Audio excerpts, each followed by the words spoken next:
On a pas mal parlé d'Europe ces derniers temps, notamment avec les élections européennes, mais en fait, il y a eu une autre actualité dans l'Europe qui était importante, c'est la loi sur la restauration de la nature. Je ne sais pas si tu as entendu parler de ça, mais elle a été définitivement adoptée le 17 juin et on n'en a pas beaucoup parlé.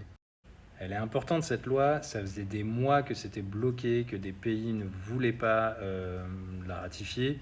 Grosso modo, il y a le Parlement européen qui avait eu un accord déjà en février, ça date d'un petit moment quand même, et la validation par le Conseil, pour le coup, mettait beaucoup de temps parce que certains pays étaient très réticents à pouvoir la valider. C'est enfin entériné là depuis le 17 juin, c'est super cool, c'est grâce notamment à l'Autriche qui a changé de camp au dernier moment, et donc merci aux Autrichiens. Pour info, les Belges se sont abstenus. Ah oui, et au cas où tu te demandais, parce que ce serait légitime d'en douter parfois, la France a quand même voté pour, évidemment. Pour parcourir très rapidement de quoi parle la loi, elle parle notamment de restaurer les espaces sur Terre et dans la mer, 30% de restauration des terres et des fonds marins d'ici à 2030, donc ça c'est plutôt cool.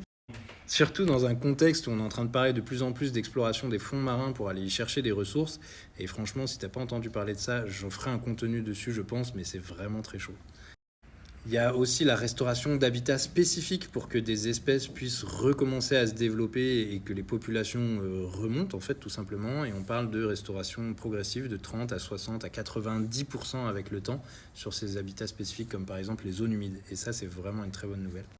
Il y a des mesures pour stopper le déclin et même pour accroître ensuite les populations de pollinisateurs. Et ça, c'est aussi une super bonne nouvelle parce que pour l'instant, c'est vraiment la cata.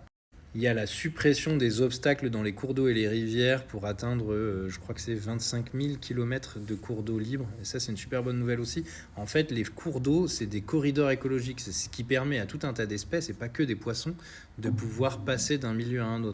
Bref, en ces temps où l'actualité européenne n'est pas toujours très joyeuse ou rassurante, ça fait bien plaisir d'avoir une bonne nouvelle comme celle-là et je pense que ça valait le coup d'en parler.